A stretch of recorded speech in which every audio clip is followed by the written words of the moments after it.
नमस्कार, मैं हिमांशी अरोड़ा। स्वागत आप सभी का जस्ट इंडिया में। चलिए रुक करते हैं आज की खास खबरों की ओर। खबरों के प्रायोजक हैं आरोग्य मास्क लगाएं, कोरोना से सुरक्षित रहें। एशियन कलर कोटेड इस्पात लिमिटेड, आपका विश्वास हमारी पहचान। मेडिफिर international, taken a step to keep you safe from corona virus. रंच किया showroom in Rohtak and Bahadurgarh. Showroom पर आएं, टेस्ट ड्राइव लें और गाड़ी बुक कराएं। बुलेटिन की शुरुआत करेंगे इस वक्त की बड़ी खबर के साथ। इस वक्त की बड़ी खबर बड़ौदा उपचुनाव को लेकर। आपको बता दें कि बड़ौदा उपचुनाव को लेकर सियासत जो है वो गर्मा गई है। कांग्रेस की ओर से फिलहाल कपूर नरवाल को मनाने की कोशिश की गई, हालांकि कपूर नरवाल नहीं माने। आपको बता दें कि नरवाल खाप पंचायत हुई थी, लेकिन उसमें समझौता नहीं हो पाया। आजाद उम्मीदवार के तौर पर चुनाव लड़ेंगे कपूर नरवाल। इस वक्त की बड़ी खबर, कांग्रेस से इंदु नरवाल चुनाव लड़ेंगे। नरवाल खाप की हुई थी पंचायत, कांग्रेस की ओर से मनाने का प्रयास किया गया था कपूर को, लेकिन वो नहीं माने। कपूर नरवाल नहीं माने और जो कि आजाद उम्मीदवार के तौर पर चुनाव लड़ेंगे। बड़ौदा उपचुनाव को लेकर बड़ी खबर। आपको बता दें कि तीनों पार्टी की ओर से नामांकन भरा जा चुका है। वहीं तीनों पार्टियां लगातार अपनी जीत का दावा कर रही है। समीकरण साधने का यह प्रयास कांग्रेस की ओर से हालांकि विफल रहा, क्योंकि समझौता नहीं हो पाया। आपको बता दें कि खाप पंचायत हुई थी जिसमें समझौता नहीं हो पाया है। कांग्रेस की ओर से कपूर नरवाल को मनाने का प्रयास किया गया था कि वो कांग्रेस को सपोर्ट करें, लेकिन समझौता नहीं हो पाया। आपको बता दें कि आजाद उम्मीदवार के तौर पर कपूर नरवाल भी चुनाव लड़ेंगे, वहीं कांग्रेस की ओर से इंदु नरवाल चुनाव लड़ेंगे। इस वक्त की ये बड़ी खबर बड़ौदा उपचुनाव को लेकर।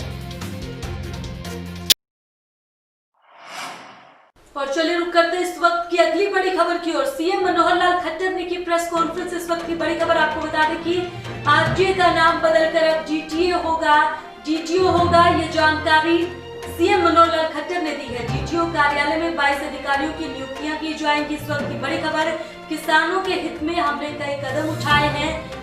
रेवेन्यू विभाग में भी कई बदलाव किए गए हैं। सीएम मनोहर लाल खट्टर ने ये जानकारी दी। प्रेस कॉन्फ्रेंस की तमाम सवालों के जवाब उन्होंने पत्रकारों को दिए। इसके साथ ही फसल खरीद के लिए इंतजाम किए गए। ये तमाम जानकारी सीएम मनोहर लाल खट्टर की ओर से दी गई है। आरटीओ में भ्रष्टाचार की काफी शिकायतें मिली है, उन पर भी काम किया जा रहा है। इस वक्त की बड़ी खबर, सीएम मनोहर लाल खट्टर ने प्रेस कॉन्फ्रेंस की, जिस दौरान उन्होंने तमाम सवालों के जवाब दिए और तमाम बातें रखी कि सरकार में क्या काम हो रहा है, क्या बदलाव किया जाएगा और आगे की रणनीति भी बताएं।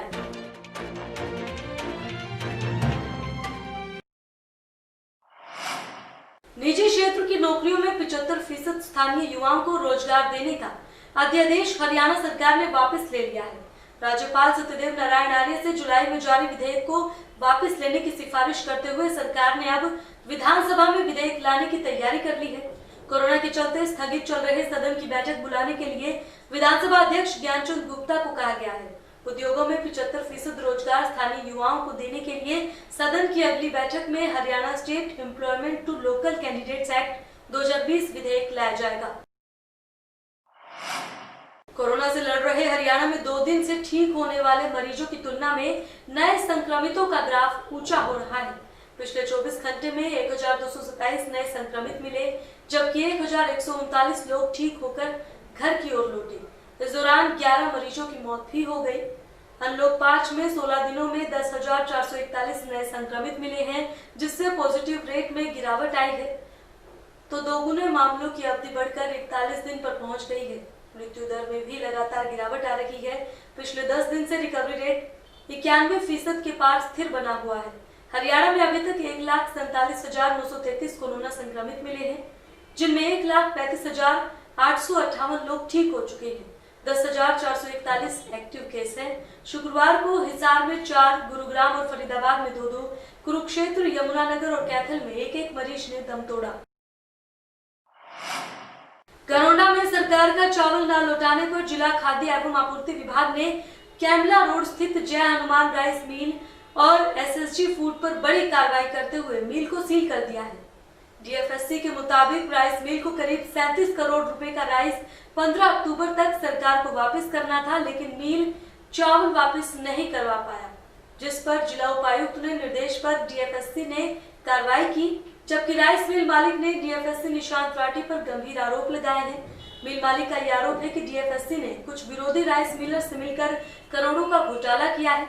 सरकार और प्रशासन द्वारा फिजिकल वेरिफिकेशन में किसी तरह की कोई कमी नहीं पाई गई थी। जी, मेरे साथ बहुत बड़ा फ्रॉड किया गया डिपार्टमेंट के अधिकारियों ने मिलकर, डीएफएससी साहब ने मिलके 10 जुलाई को यहाँ से पीवी करके गए डिपार्टमेंट के डीसी साहब के अपने आदेश के हिसाब से। 6 जुलाई को डीसी साहब के आदेश आए थे इसी साल में, और इनकी टीम डीसी साहब की लॉटरी टीम पीवी करके गई, जिसमें सारा स्टॉक हमारा पूर्ण पाया गया था, जीरी भी एवं चावल भी। उसके बाद 10 तारीख को अपनी रिपोर्ट सबमिट करके गए। उसके बाद 20 तारीख को डिपार्टमेंटल पीवी दोबारा हुई, फिजिकल वेरिफिकेशन दोबारा हुई, जिसमें भी पूरा का पूरा स्टॉक पाया गया। जो रिपोर्ट डिपार्टमेंट के पास है वो हमारे पास नहीं है। 17 रिमाइंडर भी दिए और समय समय पे इनको मीटिंग भी हुई इनसे, और इन्होंने फिर भी भारत सरकार ने भी टाइम 2 बार ही बढ़ाया और तब भी इन्होंने पूर्ण चावल नहीं दिया। तो लगभग दोनों फर्मों को मिला के एसएसजी और जय हनुमान राइस मिल, इनका लगभग 37 करोड़ का जो है उन्होंने डिपार्टमेंट को लॉस किया है, जिसके लिए हमने इनकी कल एफआईआर लॉन्च करा दी है गरौंडा थाने में। और आज जो है इनकी हम पोजेशन ले रहे हैं प्रॉपर्टी का, ताकि गवर्नमेंट को की रिकवरी हो सके। हरियाणा के यमुनानगर में पुलिस को बड़ी कामयाबी हाथ लगी है। जिले के एसपी कमलदीप दल बल के साथ एक रिहायशी इलाके में स्थित फैक्ट्री में रेड करने पहुंचे, जहां गैर कानूनी तरीके से शराब तैयार की जाती थी। फैक्ट्री के बाहर टंगे देव इंडस्ट्रीज के बोर्ड पर लिखा था कि यहां प्लास्टिक के पुराने ड्रम बेचे और खरीदे जाते हैं, मगर फैक्ट्री में अवैध रूप से शराब बनाई जा रही थी।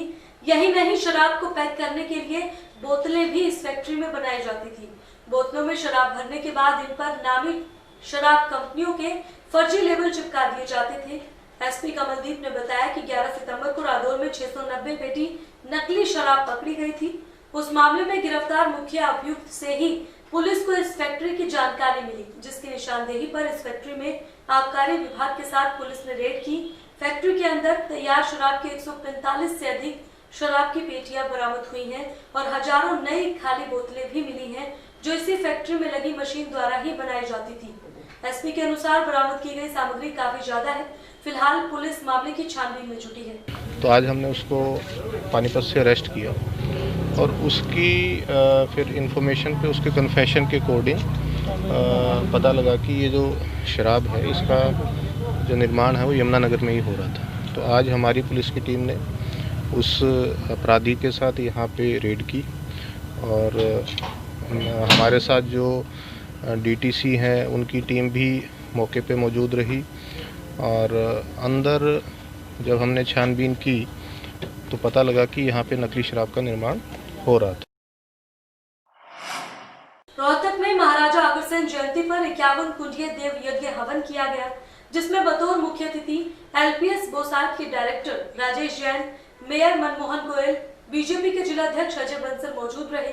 51 कुंडीय देव यज्ञ के मुख्य यजमान आनंद तायल रहे। महाराजा अग्रसेन जयंती समारोह शाम 4 बजे, श्री अग्रसेन स्मारिका 2020-21 विमोचन शाम 4:30 बजे, अग्र रत्न और विशेष सम्मान समारोह शाम 5 बजे, कोरोना योद्धा सम्मान समारोह शाम 5:30 बजे, अग्रसेन मंदिर पर शीतल प्याऊ का उद्घाटन शाम 6:30 बजे महाराजा अग्रसेन चौक अनाज मंडी गेट पर होगा।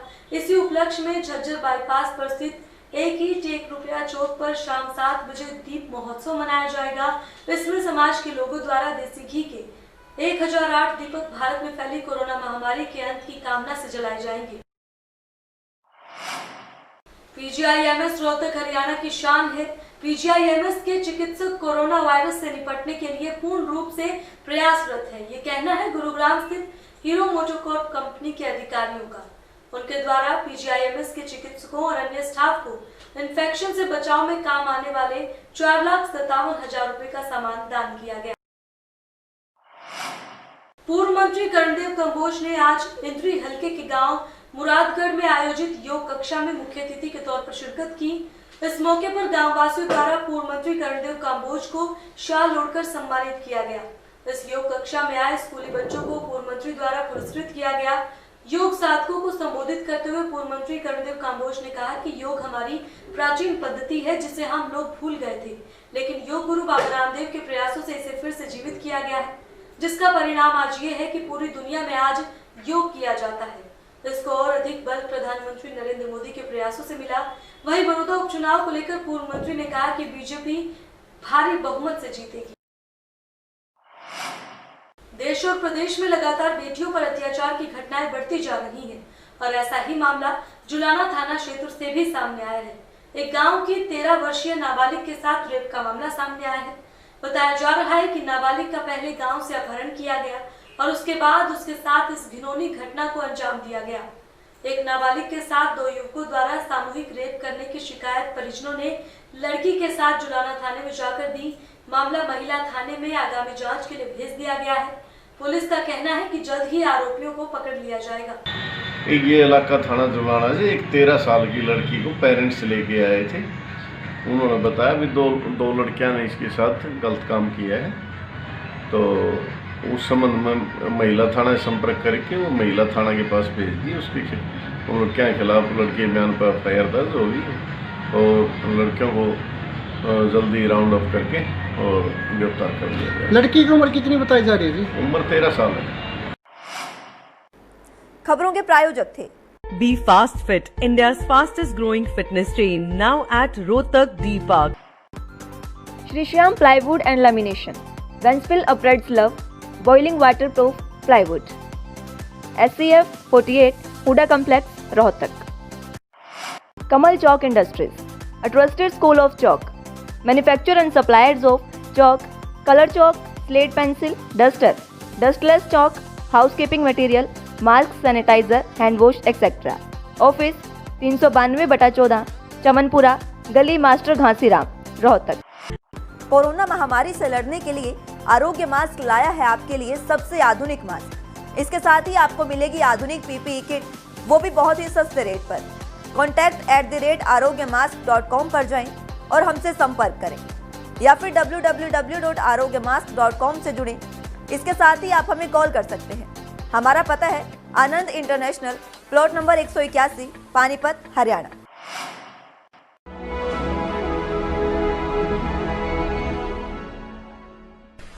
चाचा, आपने नया घर बनवाया है तो घर की छत पर कौन सी शीट लगवाई है?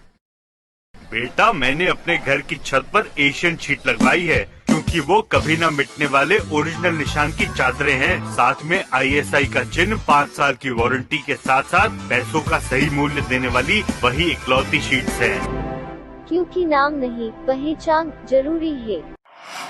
फिलहाल इस बुलेटिन में इतना ही, लेकिन बाकी की तमाम खबरों के लिए आप देखते रहें जस्ट इंडिया। नमस्कार।